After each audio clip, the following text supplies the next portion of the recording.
이동의 뉴스 정면 승부 3부 시작하겠습니다. 그동안 잠잠했던 체육계 미투 운동이 다시 확산되고 있습니다.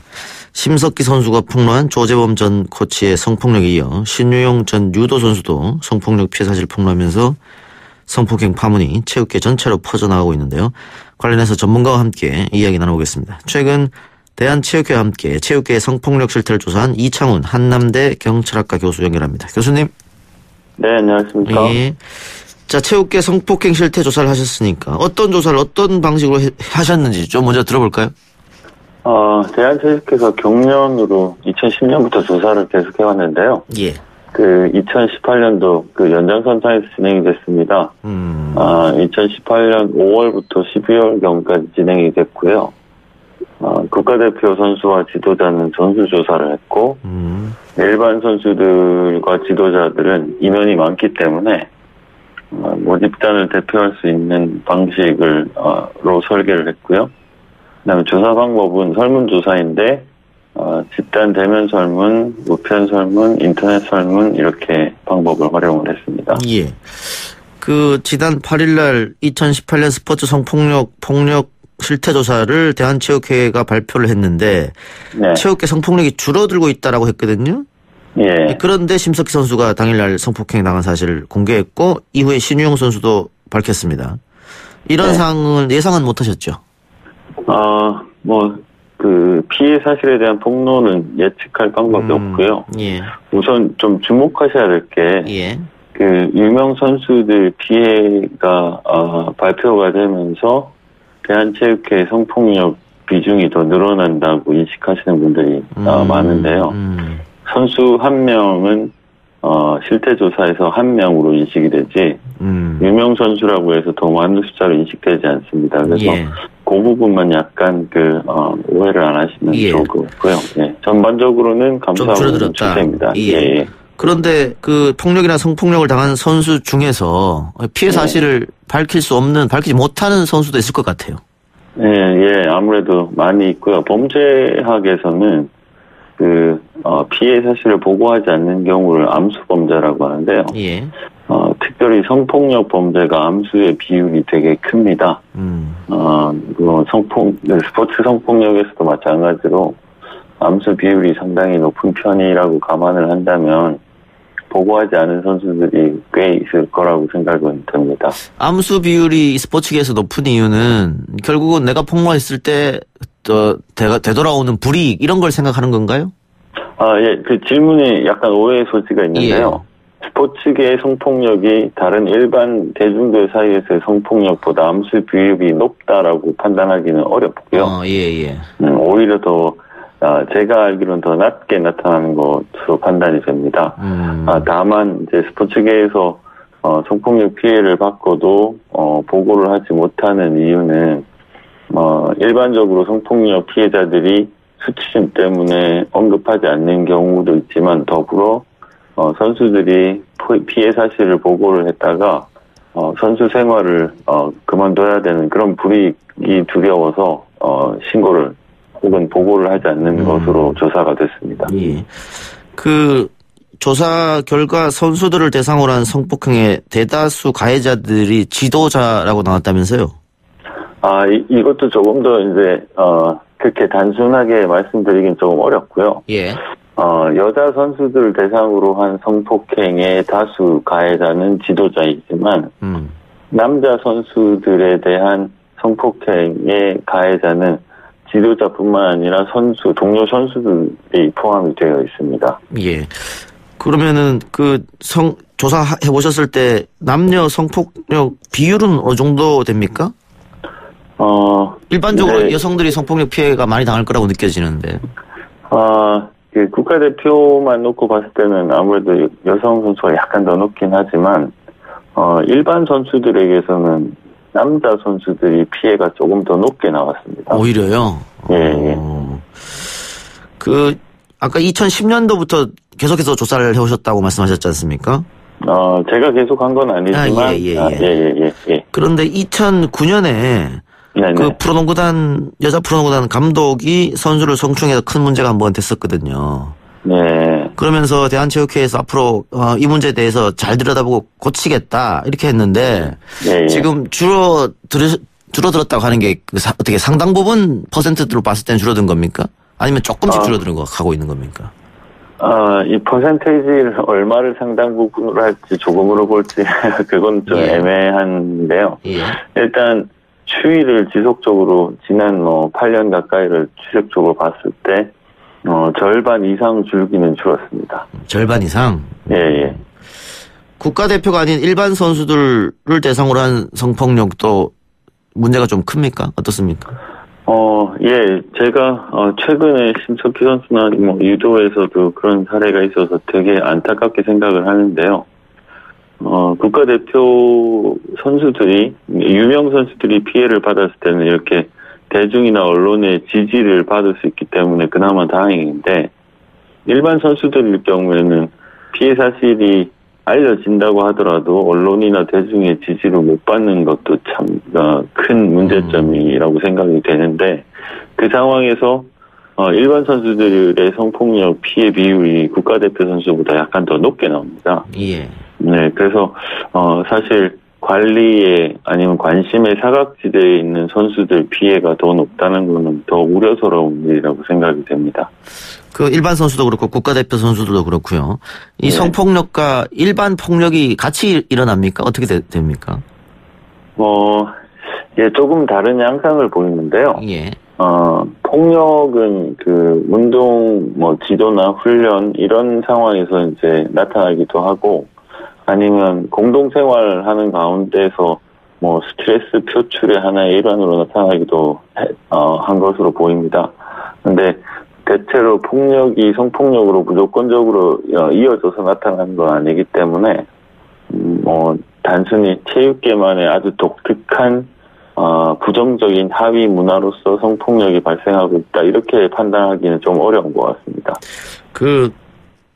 다른 데하고는 다르게 체육계에서는 이 합숙이라는 게 있지 않습니까? 예, 예. 단체 생활도 같이 훈련도 하고 이 합숙 자체가의 문제가 좀 있다. 합숙이란 것 때문에 이게 폭력이나 성폭력도 만연해지는 거다. 이런 주장도 있던데 교수님 어떻게 생각하십니까?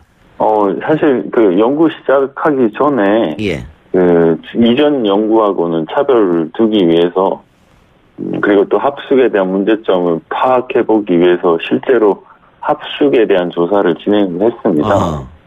근데 저희도 합숙을 할 경우에 폭력이나 성폭력 비율이 늘어나지 않을까라고 예측을 하고 조사를 했는데 분석 결과는 그 반대로 나왔습니다. 그렇습니까? 예. 네, 그래서 사실 합숙을 그렇다고 해서 권장하거나 권고하는 건 아니고요. 예. 다만 적절한 관리 체제 하에서의 공동생활 합숙 훈련은 이렇게 크게 문제가 되는 건 아니다라고 판단이 됩니다. 예상하고 다르게 결과가 나왔네요. 네네네. 예. 그 조사를 하면서 피해 선수들 직접 혹시 만나보셨습니까? 예. 그 설문지, 그러니까 저희가 이제 조사하기 위한 조사 도구를 예. 체육계의 실정에 맞게, 제가 범죄학자이기 때문에, 예. 성폭력 조사를 수십 년간 해왔습니다. 예. 근데 그 조사 도구가 체육계의 현실을 잘 하게 만들기 위해서, 예. 설문조사 전에 이제 실제로 선수들 만나서 조사 도구를, 수정해야 됐기 때문에 실제로 만나긴 했습니다. 예. 혹시 기억나시는 사례 있습니까? 그 사례를, 직접 이렇게 말씀드리기는 조금, 곤란하고요. 예. 예, 혹시나 모를 2차 피해를, 막아야 되기 때문에, 다만 이제, 예.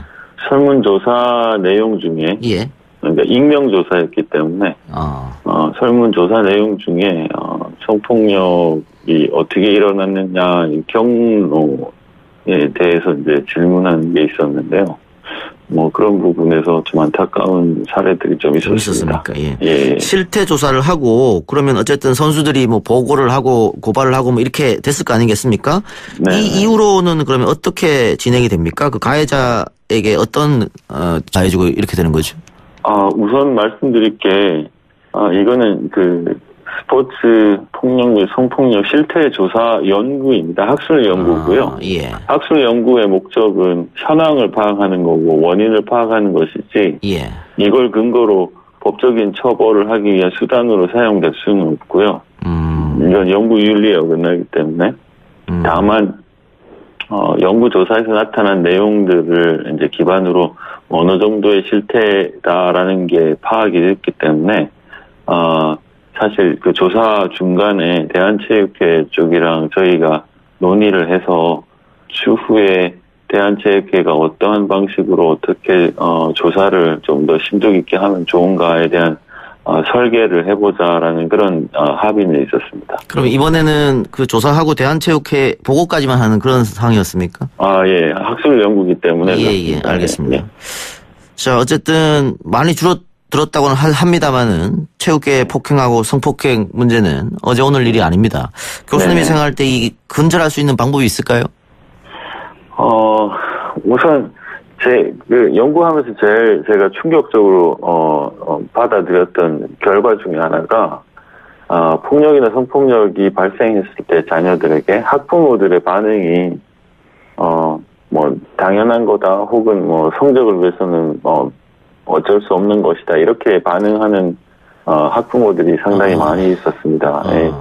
학부모님이 저희 국민 일반이라고 생각을 한다면 저희 국민들이 폭력이나 성폭력에 대해서 아직까지는 조금 이렇게 민감성이 좀 떨어진다라는 생각이 들고요. 그래서 국민적으로 국민 전체가 폭력이나 성폭력은 절대적으로 있어서는 안 된다라는 그런 의식이 좀 더 함량이 되면 좋겠다고 생각이 됩니다. 결국은 이 결과만 좋으면 되는 것 아니냐 그런 생각이 좀 강했던 것 같네요. 그 지도자분들 조사에서 이 성적에 대한 압박감이 상당히 많이 있긴 있었습니다. 예. 그래서 성적에 대한 압박감이 강하면 강할수록 훈련을 시킬 때 약간은 좀 더 폭력적인 그런 성향들이 있긴 있었는데요. 그게 무조건 유일한 원인은 아니지만 무조건적으로 결과를 중요시하는 그런 체육 훈련에 아니면 그 국가대표 안에 내부의 그런 문화들은 조금 바뀔 필요는 있다고 생각이 됩니다. 알겠습니다. 대한체육회에서 그 대책을 조금 내놓았는데요. 가해자를 영구 제명하고 국내외 취업을 차단하고 이런 여러 가지 방안인데 네네. 이 대책에 대해서는 교수님 학자로서 어떻게 생각하세요? 우선 범죄를 예방하기 위해서는 처벌이 범죄의 심각성에 적절한 수준으로 주어져야 되는 건 맞습니다. 근데 이제 대한체육회가 내놓은 방법은 사실은 형사처벌은 아니고요. 형사처벌까지 포함이 돼서 좀 더 강력한 처벌이 우선 이루어져야 된다고 생각이 되고요. 예. 또 하나 중요한 거는 처벌에서 예외가 있으면 안 되거든요. 예. 예외라는 거는 처벌의 확실성을 낮추고 낮아진 처벌의 확실성은 다음 범죄를 예방하는 데 효과가 별로 없기 때문에 사소한 문제라도 있으면은 끝까지 찾아내서 처벌을 하는 그런 확실성을 높이는 것도 또한 중요하다고 생각이 듭니다. 오늘 교수님 말씀 중에서 가장 충격적인 게 학부모님들이 폭력이나 성폭력이 일어나도 성적을 위해서 함구한다. 이거는 상당히 충격적으로 받아들여지네요. 네, 꼭 성폭력이 세 가지 종류가 있는데요. 성희롱, 성추행, 강간 이렇게 되는데 강간일 경우에는 물론 학부모님들이 용인하시지는 않겠지만, 근데 그래도 폭력에 대한 부분에 있어서 학부모님들이 어느 정도 수용을 하고 용인을 하는 그런 태도는 사실은 저도 굉장히 실망스럽고 우려스럽고 했었습니다. 하지만 학부모님들을 또 무조건 비난할 수는 없는 게요. 예. 자녀에 대한 그런 피해 사실을 밝혔다가 자녀의 그 평생 동안의 선수 생활에 영향을 받을까봐 두려워하게 되는 그런 제도적인 부분도 그렇죠. 반드시 보완해 나가야 된다고 생각이 됩니다. 예, 알겠습니다. 오늘 말씀 여기까지 듣겠습니다. 네, 감사합니다. 예, 지금까지 한남대학교 경찰학과 이창훈 교수였습니다.